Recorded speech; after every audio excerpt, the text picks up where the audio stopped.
And good afternoon, everyone. Thanks for coming to our round. Really excited to share some information with you. And before I start, I want to thank our wonderful principals for joining us, Dr. Eric Shakela, Krista Brunson, and Nicole Auer. Thank you so much for being here. Appreciate it. So this session is going to focus on change agent leadership, which is the changing role of the site administrator. My name is Matt Doyle. I'm the Assistant Superintendent of Vista Unified. I'm going to spend about 5 minutes going over just some ground kind of setting ideas from a district perspective, but then we're going to focus most of our conversation, these 50 minutes, on what great things are happening at school sites and how they're working as change agents to change the way we think about teaching and learning and the experience for students. This slide deck is available to you in the future. If you'd like it, you should have a copy on your table, and in the upper right-hand corner there's a bit.ly. So if you're like me, it's always nice to have slides. And I put it in Google Slides so you can download it and have access to them as individual slides. So it's, I think, a good opportunity for you to utilize some information we have. So change agent leadership starts with each individual person. In our school district, we're reimagining the way kids learn, their experiences in the classroom, and redefining the role of the educators. And for us, it's a journey. Every school district goes through some process, some journey. We have been have had the pleasure over the course of the past 5 years to work together as a team, not only with administrators, but teachers and parents, and to map our course and move toward this concept of strength-based education, moving away from that no child left behind approach to how do we identify students and their strengths and support them in meaningful ways to be stewards of their own learning pathway. So I put this up here only to illustrate the fact that when you think of transformation and you think of shifting the role of the site principal, it's a journey, it's a process, it's not an end product. And what we've learned from this journey is that these conversations, the culture that we develop as a result of change agent leadership and the relationships we have with our principals is as important as the final product. On the very bottom of this, again, if you're like me, there's a blue piece of paper in the middle of your table that Nicole's going to walk you through in a moment just to collect your thoughts and participate actively in this process. But if you want to have a digital copy of that, I put that link at the bottom of this slide as well. So if you grab the slide deck, you'll have a copy both of the presentation and of this worksheet. 2.5 minutes. We got 2.5 minutes. 2.5 minutes, they told me. All right, so everyone's familiar with Simon Sinek, the why, starting from the why. In our school district, it's a high-impact school district. About 65% of our students are below the poverty line. And so starting from the why is a challenge, especially when we think about shifting from a no child left behind mindset to this idea of strength-based mindset, and what does that look like? No Child Left Behind, if you're familiar, started with the what and the how, didn't talk a lot about the why. And that kind of shifted people's mindsets into kind of top-down approach, stand and deliver in the classroom. So our idea is emanating from the students, their interests, their values, and how do we kind of transform our organization from the inside out, starting with students and their experience. We put a structure in place, so while we wanted the agent or the fulcrum of change to be at the school site level and not at the district level, we did want to have a set of simple rules. So our PL challenge is what we call our simple set of rules. There are 5 key elements. You can see them there. Most important elements are the bottom and the top, so the green and the red. The green is students understanding their strengths and their interests and making sure that as we develop learning opportunities for them, we're tapping into a learning pathway that students really want to engage in and they feel is authentic and they're not just talked at. And then the top is this idea of a pathway. So what does a learning pathway look like and how do we build that pathway? And here's where change agent leadership comes in, and you're going to hear from the principals in a moment. We didn't define that. We wanted every individual school site to work with their parents and their students, their teachers, and define what that pathway actually looked like. We just wanted to make sure we had a simple set of rules, and these 5 elements are our simple set of rules. Within that, each site, as they shift and redefine themselves and define their why, we wanted to have some structure within our school district so as they were making this transformation, we can tell that story to our public, our parents, and the greater public. And so these are the 3 steps that we decided to take. And typically, each step took about a year for us. Some schools more so, but basically they spend an entire year redefining the mindset in the hearts and minds of teachers and students and parents, spending another year defining what is their pedagogical structure that they shift to a learner-centered approach and not a teacher-centered approach. We call that a learning engine. And then the essential elements are, so pedagogically, what are those daily moves that teachers are going to make collectively that will make this site kind of gel together as a reimagined personal learning site? So with that in mind, it requires the district office in particular to shift their thinking. And so as a district, we leaned in on this concept of how can we shift our thinking about our role in the school district, moving away from this command and control structure, which is typical in a school district.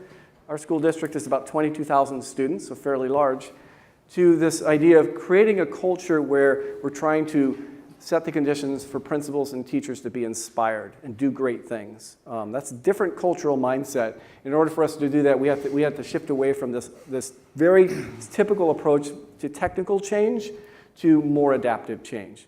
In order for us to do that, we as a district office have to learn new ways and enter into new roles and be comfortable with that, and then create the opportunity for the people doing the work at the site level to be the true agents of change. And the way I explain that, and you may be familiar with this term, is this idea of a district office staff adopting a servant leader approach. Doesn't mean that we serve water or things like that. It means that we set some simple rules, and then we step back and we support them in meaningful ways. But most importantly, we give them space to be creative and do incredible things. And we all know to be creative means that people have to have room to fail, try new things, get back up, try it again. So from that perspective, our district office is adopting this servant leader approach, and we've created these incredible change agents. You're going to hear from them right now. You ready? Yeah. All right, let's talk about culture. Thank you. So with all the stuff that Matt, There she Give is. him a hand. That's right. She's got one fan. So to really focus in on what Matt's talking about, it is all about culture. We are in a human business. We're in the culture game. And is anyone a Food Network fan? Anyone love Food Network as much as I do? Okay, all right. They have this show. It's called Chopped, and it is like game show central for food. And what they do is they bring in these professional chefs who are all amazing at their craft, and they are given a basket of food. And there's 3 rounds. There's an appetizer round, an entree round, and a dessert round. And the chefs, their challenge is you, within a specific amount of time, are going to take the ingredients within whatever is in your basket, and you're going to make an amazing appetizer. So you open it up. There's still 3 of them because no one's been eliminated yet. And they have sardines, horseradish, and Ritz crackers. You have 20 minutes. Go, make an amazing meal with what you were given in your box. And then whoever does the worst job gets eliminated. Everyone else moves on to the entree round. And there's bratwurst, hot dog buns, and caviar. And then you make an entree out of that, and whoever makes the worst. The idea for this with culture is we live in the same space as schools. I don't know about your school, but when I became a principal, I didn't pick who was in the building.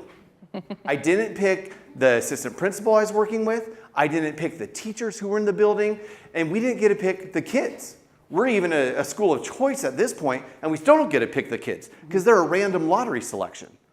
And so how this connects with schools and culture is it is incumbent upon the leaders to figure out how do you make a beautiful meal out of disparate ingredients that you don't control. Because every human, when they show up, comes with their own baggage, their own hopes, their own joys, their difficulties, whatever it is. And we figure out, we're like the conductor to get to figure out, like, how do we make it all move?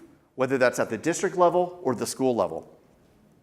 So as we describe sometimes in our district, the idea of culture is like really defining it and getting into the nitty-gritty of it.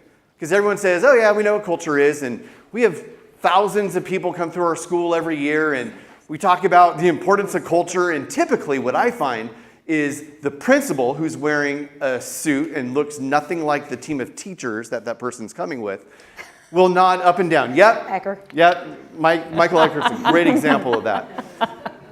The principals will nod their head, yeah. Let's get to the programmatic stuff. We don't need to talk about culture. I host a holiday party at my house every year, for God's sakes. I got culture nailed. 99% of the time, you watch the eyes of the teachers across the table darting back and forth. And their truth of what they experience speaks a different role. No leader has ever said, trust doesn't matter. Culture is stupid and overrated. what happens is they have a fundamentally flawed understanding of what those things are. And if there's not trust and if there's not a solid culture, then we can't do anything. I get in trouble sometimes when people visit because I'll talk about this crazy idea that students are the most important people in a school. And everyone gets mad because we love children. And what we go on to talk about is if the teachers, and this is up and down the structure, I'm going to use teachers as a first example. If the teachers are uninspired, if they don't care, if they don't want to jump out of bed in the morning, if they don't feel like they belong, if they feel like their work doesn't have meaning and they're not connected, then the experience for who will suck? The students. So your most uninspired, uncared for teacher will, in middle school, affect 11 generations of students. That's obscene. And so we really break down culture. We think about it. Organizational aspect of culture, that's like, what's our mission? What's our vision? What are our values? Who are we as an organization? Who's our mascot? Technical, do we reply all to emails? Do we show up to meetings on time? Do meetings start on time? All the technical, like black and white things that help us run. And then we get to the relational. And this is where a lot of leaders get in trouble because they think they have a strong culture to make adaptive change when they play a lot in the relational area. We have happy hours. We have parties. People feel like they have friends. All super important and wonderful. But to get to the part where we make adaptive changes like Matt was talking about and like what we're trying to do in Vista is we have to have the safety and the security to feel like we can actually go out and take risks, where we can be genuine in what we're hoping for kids. There's 3 different ways to truly influence human behavior. 2 of them suck, and 1 of them is really great. And so if we have a flat tire on the wheel of inspiration, then we are missing the mark on what we can really do for and by kids. When we talk about school change and system transformation, it's the one area where regardless of politics, like left or right, everybody should be able to come together. Because for some, it may be like social justice and the children and diminishing poverty and racism and blah, blah, blah. Great, awesome. For others, it may be an economic imperative. And both sides are right in that. Like this should be the one place where we can all come together as a society and a culture, as a country, about change and what do we need to do for our future. But stepping out of the box is easy to say.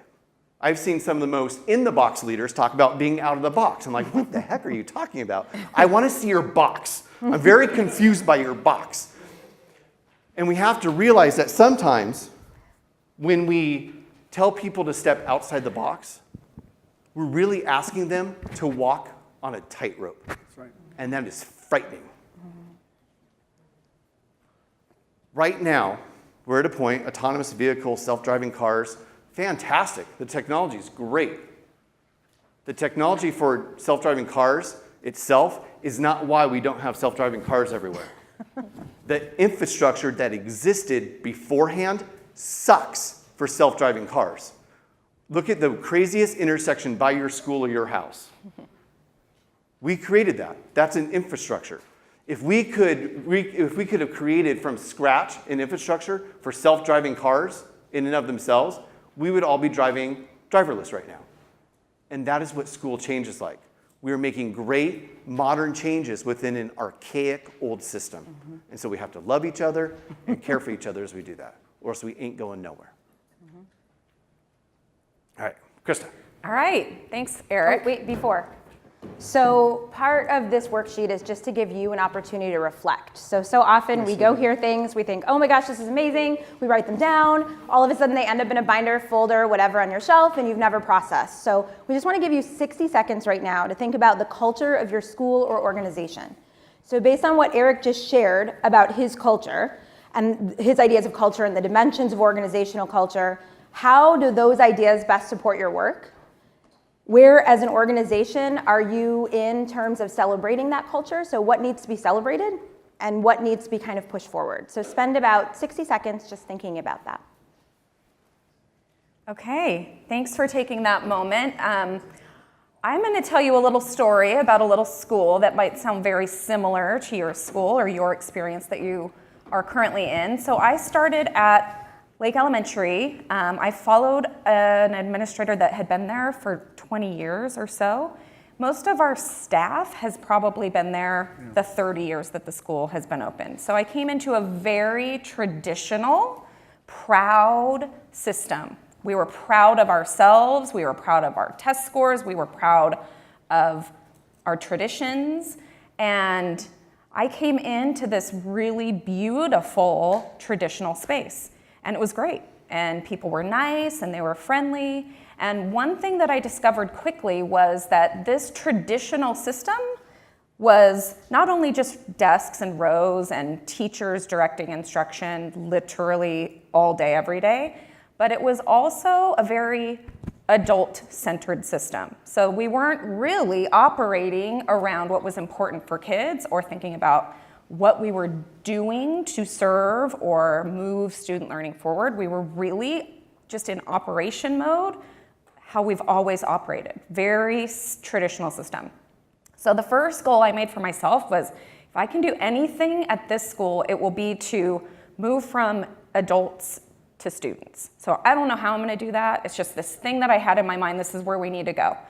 So as I started thinking about this lens in which I was looking at this really proud traditional school, I had to think and adjust the way I was asking my questions to community members and staff members and students. And I also had to shift the way that I approached problem solving. So we really took time and effort to be thoughtful of each other in the way we were making our moves. Because I was a new administrator and new to the Vista system in general, and everyone's kind of like tippy-toeing around each other. And I come with my own set of strengths. I'm positive, I wear rose-colored glasses, I am like on board with whatever our vision is for the district. I am like a doer, I maximize, I want to get stuff done, and I'm really excited to do that.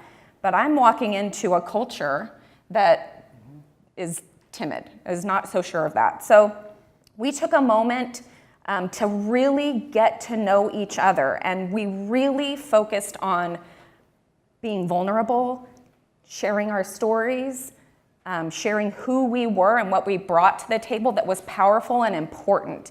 And we got to a point that we were all sort of sitting at this table together, trusting each other enough, building that culture and having those relationships to be able to do anything to move forward. We could sit at the table and actually start to have an honest conversation about where we would go next. Who are we? What is our community? What is our culture? What do we value, so that we could move forward in a really healthy way?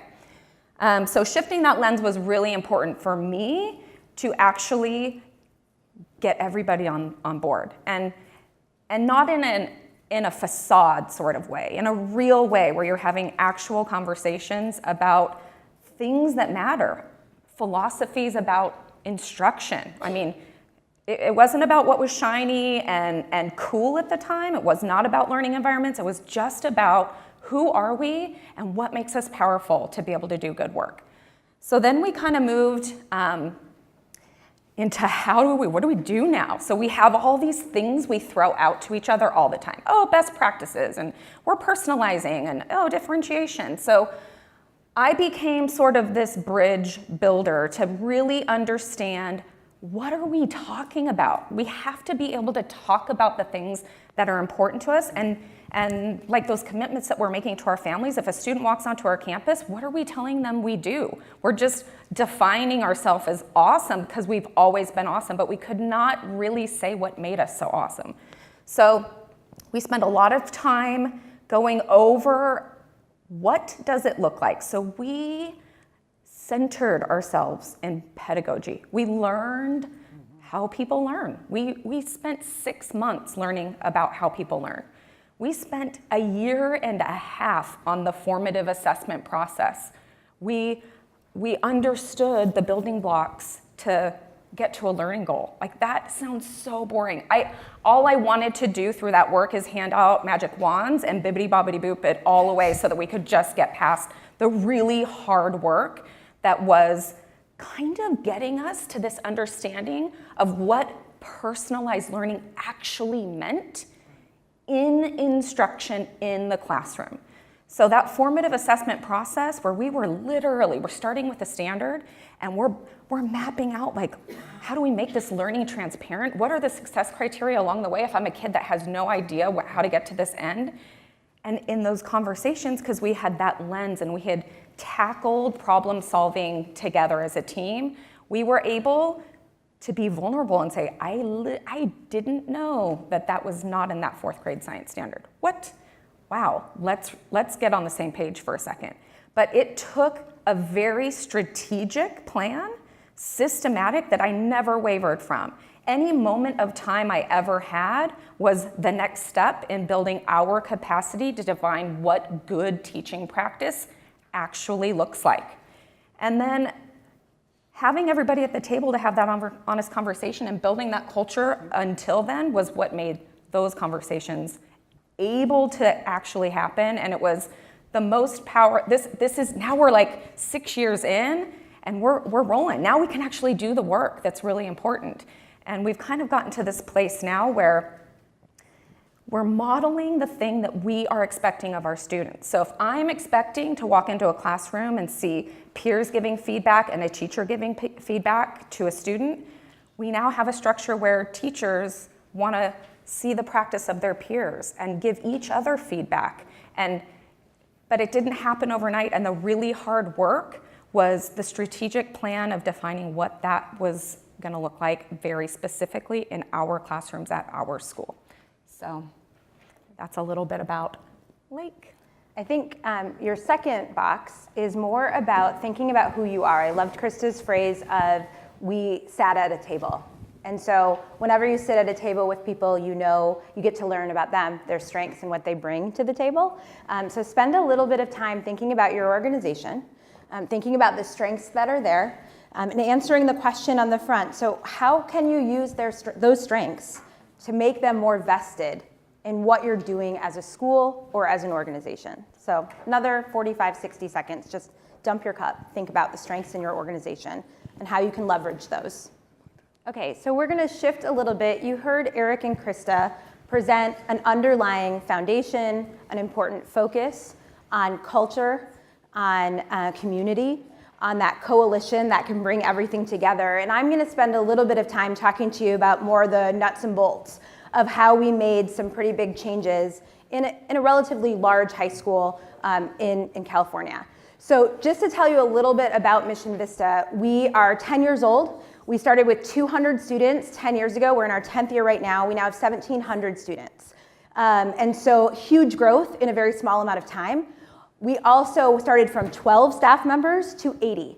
So huge growth there too, which is a huge problem with culture and a huge problem with who's at the table, because every year we were adding 10, 20, 30 people to the table. We also had 33% of our staff who did not choose to be placed at Mission Vista. They were placed there to open the school, and it was not necessarily their choice to be at Mission Vista. They were very happy at the big schools that they had been teaching at for decades. And to add another layer of complexity, I was the third principal in 4 years. So we started our journey really trying to understand our why. So those of you high school people, do I have any? High school people is all about content, right? We live in the silos of our world. I teach English, I teach math, I teach this, blah, blah, blah. And back 20 years ago when I was in high school, that was our why. Our why was to give kids content so that they could go to college, university, be successful human beings. That is no longer our why. We have a global economy that kids need to be flexible thinkers, adaptive, creative, and critical thinkers. And if all we're teaching is content in isolation, we're doing our kids a disservice. So we spent a lot of time as an organization understanding our why. We started with our global why, so the slide up front with the World Economic Forum. We talked about those 10 skills that kids need. We went to the national network of business and industry associates, and the cool thing about that slide, when you're talking about applied knowledge, it's 25%. 75% is skills and habits, right? Then we drilled down to, over on the right, the San Diego Workforce Partnership said, this is the essential skills that San Diego needs right now. And we also looked at our district strategic plan, which thankfully had personalized learning as our attic level story. So we understood on a global, national, regional, and district level, here is our why. So take 45 seconds Think about the why for either your individual work or your organization, because your why shifts all the time. So your why 2 years ago might be a totally different why now. So take some time just thinking about your why. I know we're not giving you a lot of time. This is really just an opportunity to just put some ideas on the paper and come back to it and think about it. Once we figured out our why are we here? What's the new why of traditional high schools, right?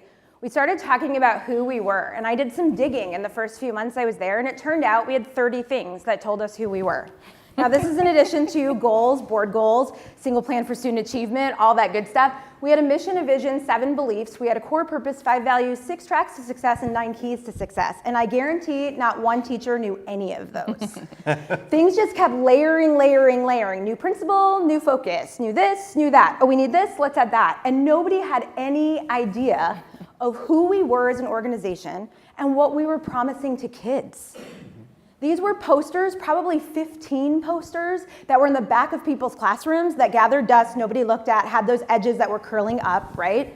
And it did not embody who we were as an organization. It didn't tell our story. It didn't tell our promise. It didn't tell families or kids why Mission Vista would be important to them. And so we spent a lot of time reimagining, as an entire staff of 80 teachers, who are we? Who are we? What is our vision? What is our moonshot? What is our daily mission to kids? And what are the values around which we operate? So our vision, which we live every day, my teachers call it DIG, is because we want kids, when they graduate Mission Vista, to learn how to discover, innovate, and grow. That's it. Spend time. Learn about yourself. Push your thinking forward. Grow as a learner, but grow as a person. And then we redefined our purpose, our mission. We want to empower students. We want them to be self-directed, not parent-directed, not teacher-directed, self-directed. We want them to not just be critical thinkers, but creative thinkers, and we want that grit and perseverance so that they can make a difference in the world around them, because they need to see themselves as one bit of a ginormous world, right? So that has driven all of our work. Our teachers can recite that. It is not just on, I don't even know if it's on all the walls, but they live it, they know it, and we talk about it every day. Everything we do is linked to our mission and our vision. So, now's your time. Go back to your blue sheet. When you're looking at your who, if your why has changed, who are you now as an organization? What are you promising to students? What are you promising to parents? What are you promising to staff? So spend a little time on your who. Who are you? All right, enough time? So we talked about our why. We're reimagining our who. And the next thing that we needed to do as a staff was creating our work. Now, I told you I was the 3rd principal in 4 years. And I had a lot of proud people. Krista talked about the traditions and the pride. And it was very important to me as the new principal to not undervalue or not unappreciate all the work that had gone into making Mission Vista what it had been for 4 years. So every year I choose an image to represent the work that we're doing. I have to admit this has been our image for 2 years, but it's the image of Everest, and here's why. The picture that you see is Everest looking at it from base camp. And the flags there are celebrating base camp, right, and being there. And the great thing about that image is it gave us an opportunity as a staff to say, hey, when you even get to base camp, do you know the amount of training, the amount of time, the amount of resources, all of that stuff that took you even to be at that place where you can look through the flags and see your dream, which is Everest. So we spent a lot of time celebrating who we were, what we had done, and what got us to base camp. But we had, like Krista, good test scores. We had a waiting list. We could easily have settled there and said, we're good. And it was very important for me as a leader to push them past the good, right? And get them to a place where they were starting to think about what is their wildly important goal, especially around personalized learning. So 2 years ago, my staff came up with 2 of the wildly important goals. They're on the left. The first was that we felt the need to develop clearly defined pathways for kids and a capstone course where they could co-create and actually create their own curriculum for an entire year. The second was we just talked about a learning environment.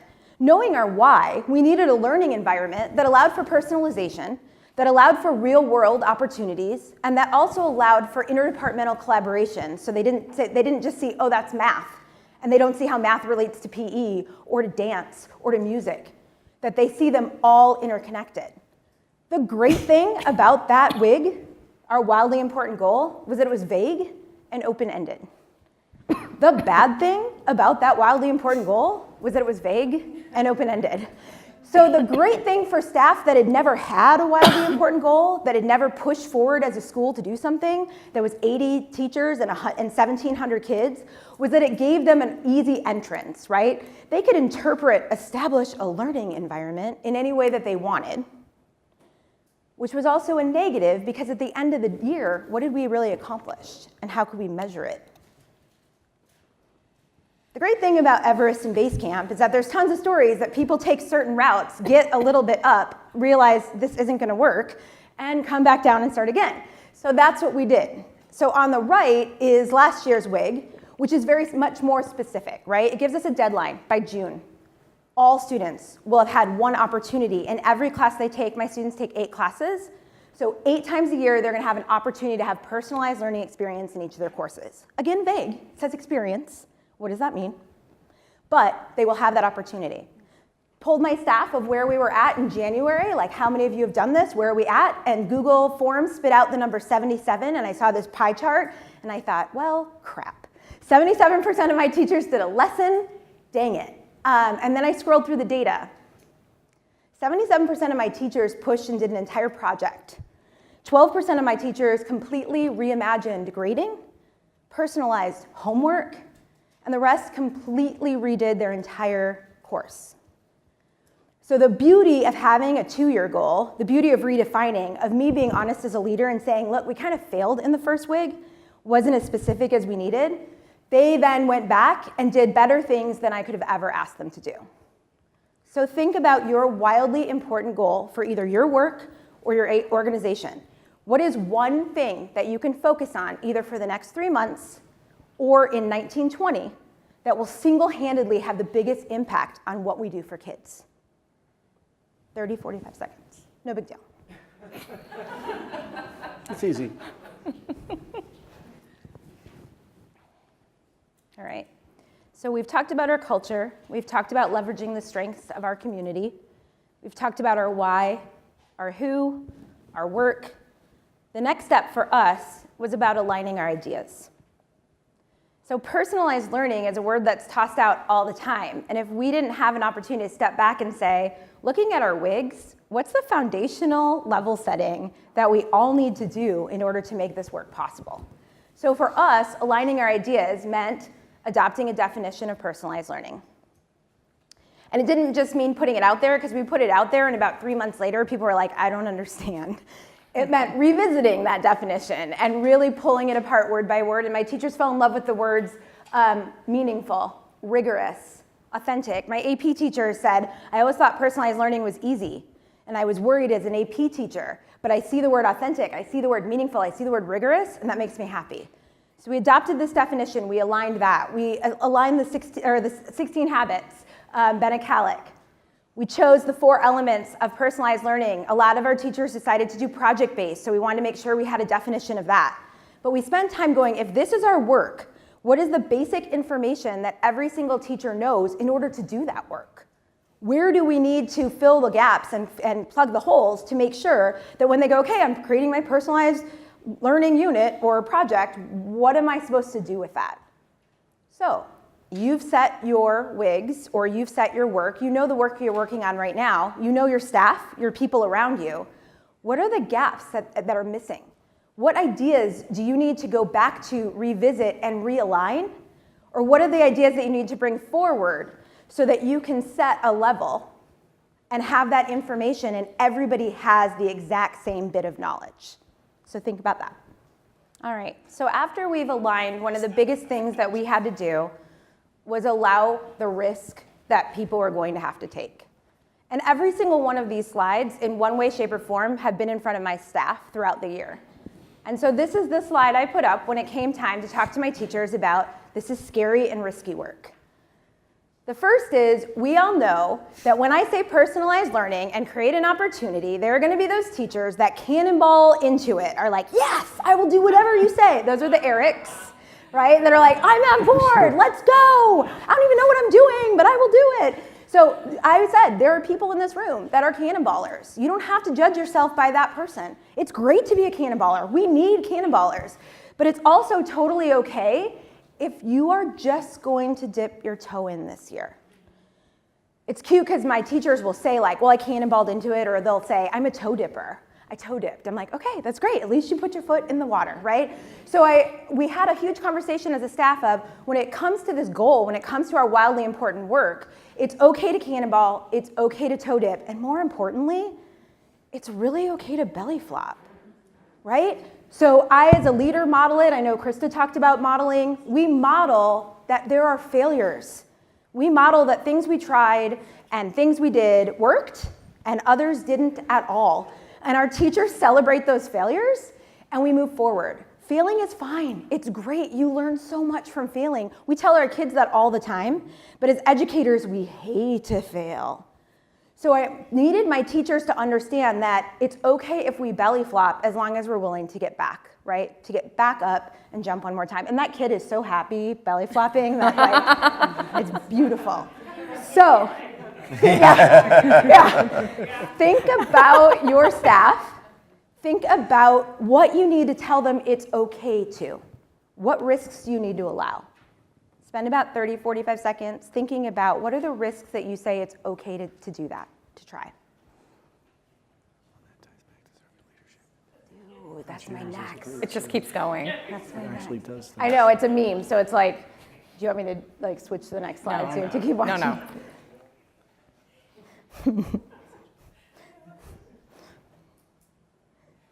Try to have a serious conversation with your staff while that's playing in the background.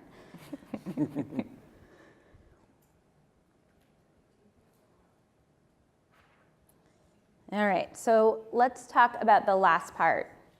Because as much as allowing your risks is important, celebrating your progress is equally important.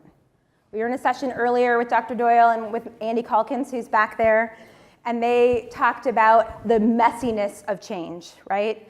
That it's a path that goes like this. And if we wait till the end of the journey to celebrate, we will never celebrate because the end of the journey never happens. So we have to find intentional times throughout our journey to celebrate. We have to create mechanisms for our staffs to celebrate each other, to celebrate themselves, to celebrate the work that their students are doing, to celebrate failures, to celebrate whatever they want to celebrate, whether it's a weekly newsletter that goes out, celebrations at staff meetings, and not hollow celebrations. Meaningful, authentic, specific, focused celebrations that go back to your wildly important goal and celebrate the work that you've been doing for kids every day. So for us, we celebrated that we did create 3 different pathways, and hopefully you realize they're DIG pathways. We have discovery pathways for kids where they can discover. I love science. I don't know why I love science, but I love it. So let's take all the science classes I can and create a discovery pathway. Awesome. We have a growth pathway, traditional pathway. I'm going to take dance 1, dance 2, dance 3, dance 4, and at the end, I'm going to show you everything I learned as I grew as a dancer. And we have innovative pathways where kids create their own. So I have a student who took 3 levels of computer science, which it was gaming, took 2 levels of music composition. His capstone, he created a multiplayer video game. And I said, wow, that music is incredible. Where'd you find it? And he said, I wrote it.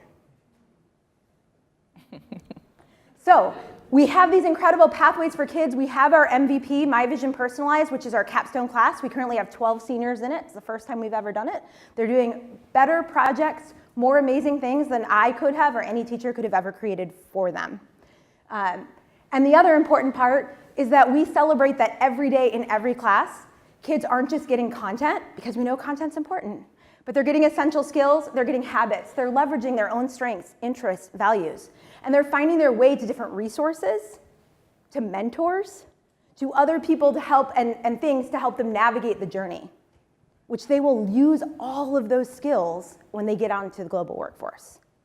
So we're going to end my part, which is giving you guys an opportunity to celebrate the good work that you've done this year. So spend 45 seconds, a minute, just reveling in the beautiful things that you were able to accomplish for kids. You earned Revel. it. You earned it. Wait for it. Wait for it. I know. It's coming. I know. Wait for it. No clapping, it's mic'd. So That loud clap. I think sometimes it's really easy to get stuck in the world of conversation around very amorphous things and nebulous things like culture. And so we wanted to end with sort of a strategy, something that everybody can walk away with, whether a classroom teacher, principal, superintendent, assistant sup, working at a venture capitalist's place, private companies like Katina. And I had this revelation once. It's with a friend, and we were in New York. I love this idea. And at the hotel, we walked in and we noted like we wanted to go get like authentic New York food, right? Like really good Italian or something that really showed that we were in New York. So we went to the concierge desk and we were standing in line. And what we noticed, and our discussion became around, is the lady in front of us, her bags had got lost. They're like in Ohio or Cleveland or something, and she's in New York City, and she needs a damn toothbrush, and she needs toothpaste. So she's asking, where's like the nearest CVS or Walgreens? Like, where do I go? And the concierge is like, oh, ma'am, like we have toothpaste, we have toothbrush. This will get you through on your way back into the hotel tonight. Don't go out now. On your way back in, when you're showered and you're ready, then here's where you can stop to get whatever else you need. He took care of her immediate need at that point. Someone else was asking about show tickets and the concierge discussion. I was new to New York, so I didn't know that something like off-Broadway theater houses existed. And so he was giving ideas about, hey, there's some really good off-Broadway shows, super cheap right now, and blah. It's like, wow. So people come to this person, and their whole existence is to meet the personalized needs of every single person who comes up. Hot damn. What if like we did that for each other? Yep. And so we've taken this sense of leadership. It goes very well with what Matt talked about, servant leadership, of what are the needs of every single person who comes into our life. And what I love with Nicole's slides about the cannonballer and the toe dipper and the belly flopper. Not butterflyer. They need their own help. Is everyone is on a continuum. Everyone is at a different place in the work. And the person who is a toe dipper is no worse off than the person who's a cannonballer. And what I've seen in our work around like true school transformation story is sometimes the cannonballers get really frustrated with the toe dippers. And they want the administration, they want to ride them, like get on that person. They suck for kids. What are you going to do about it? And sometimes the cannonballers screw as much stuff up as the toe dippers, right? Like we're all in our own space, in our own journey, and we got to figure it out. And what's become really powerful is, do you know the story of the toe dipper? Do you even know sweet little cannonballer? Do you know why they're just dipping their toe in, or they're scared to even do that? Have you listened to their story that what they have done has been successful for decades? They've worked really hard to get to where they're at, and you're asking them to pull out the carpet from underneath their feet when they know, oh, the pendulum's just going to come back and forth anyway, right? And so, like, what are the stories? Because like it's like 2% of those people are actually jerks who are trying to cause a problem. And so on the concierge continuum, everyone's on a journey. Where do we meet them and listen to their stories so we can provide them the support that they need, not in a super paternalistic way, but in a loving, hopeful manner? So I think that's all that we have. Matt has one more. Matt doesn't want to do it.